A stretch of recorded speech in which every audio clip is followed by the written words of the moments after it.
Hello, everyone. Welcome back to our English Learning for Beginners podcast. I'm Isabella, and if you've ever found yourself wondering how to talk about the days of the week or the months of the year in English, then you're in the right place. Today, we're diving into a topic that you'll use every single day, whether you're making plans, scheduling appointments, or just chatting with friends. We're going to master the days of the week, the months of the year, and how to talk about dates in English. And trust me, by the end of this episode, you'll have these essential words down pat.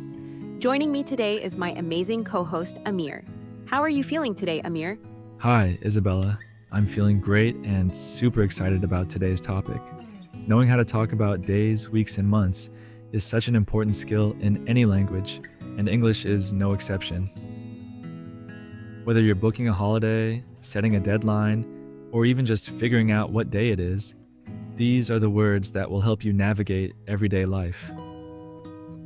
Plus, we've got 10 new vocabulary words lined up for you today, so make sure you stay with us until the end. You're going to walk away with some serious English skills. Let's start with the basics, the days of the week. There are 7 days in a week, and in English they are Monday, Tuesday, Wednesday, Thursday, Friday, Saturday, and Sunday. Let's go through them together. Repeat after me. Monday, Tuesday, Wednesday, Thursday, Friday, Saturday, Sunday. Great job. Now let's talk about how we use these words in everyday situations. For example, you might say, I go to the gym on Monday, or we have English class on Wednesday. The days of the week are your go-to words for making plans. Our first vocabulary word today is weekday. Weekday refers to any day of the week except Saturday and Sunday. These are typically the days when people work or go to school. That's right, Amir. Weekdays are those Monday through Friday days when most of us are busy with work or school. But then we all look forward to the weekend. The weekend includes Saturday and Sunday, the days when we can relax, spend time with family, or enjoy our hobbies. Weekend refers to the end of the week, typically Saturday and Sunday, when most people are off work or school. Weekends are definitely the best part of the week. But let's not forget about the months of the year. There are 12 months in a year, and they are January, February, March, April, May, June, July, August, September, October, November, and December. These are the words you'll use to talk about your birthday, holidays, and important events. Let's practice saying them together. January, February, March, April, May, June, July, August, September, October, November, December. Perfect. Now let's introduce our next vocabulary word, calendar. A calendar is what we use to keep track of days, weeks, and months. It's essential for staying organized and planning ahead. Calendar is a system of organizing days for social, religious, commercial, or administrative purposes. It shows the days, weeks, and months of a year. Calendars are super useful, especially when you're trying to figure out when something is happening. For example, you might say, I have a meeting on the 15th of June, or our holiday starts in August. Speaking of dates, let's talk about date. Date refers to a particular day of the month or year, typically expressed in numbers, such as the 1st, 15th, or 30th. Dates are crucial for scheduling and planning. Whether it's a friend's birthday or a big event, knowing how to talk about dates helps you stay on top of things. And since we're talking about dates, it's important to know the ordinal numbers. These are the numbers we use to indicate the order of things, like first, second, third, and so on. Ordinal numbers are numbers that indicate the position or order of things in a list, such as first, second, third, etc. Ordinal numbers are key when you're talking about dates.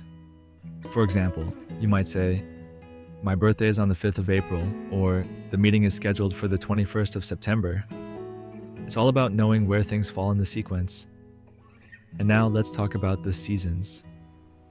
Seasons refer to the 4 periods of the year, spring, summer, autumn, winter, that are characterized by specific weather conditions and daylight hours. Seasons are another important part of the calendar. Depending on where you live, the seasons might change how you dress, what activities you do, or even what you eat. In English, we have 4 seasons: spring, summer, autumn, or fall, and winter. Knowing these can help you talk about the weather, plan trips, and enjoy seasonal activities. Exactly, Isabella. And seasons are also a great way to think about time passing throughout the year. For example, you might schedule a vacation in the summer or plan a project to be completed by the end of winter. Understanding how to talk about seasons in relation to time can really help you communicate your plans more clearly. And let's not forget the concept of leap year.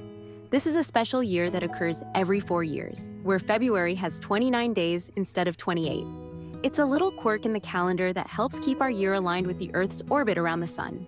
Knowing about leap years is important, especially when you're planning something far in advance or looking at a long-term calendar. Leap year refers to a year occurring once every 4 years that has 366 days, with February 29th as the extra day. Exactly, Isabella. Leap years can also be a fun fact to know when you're talking about birthdays or anniversaries that fall on February 29th. It's a rare date, and it's always interesting to think about how it only comes around every 4 years. Plus, knowing about leap years shows that you have a deeper understanding of how the calendar works. And speaking of deeper understanding, let's talk about how different cultures celebrate the New Year. In most English-speaking countries, New Year's Day is celebrated on January 1st.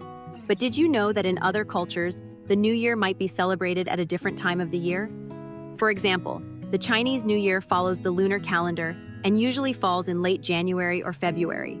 Knowing these differences can be really helpful when you're learning about global traditions and cultures. That's a great point, Isabella. Understanding how different cultures view time and celebrate important dates can really broaden your perspective. And it also gives you more topics to discuss with people from different backgrounds.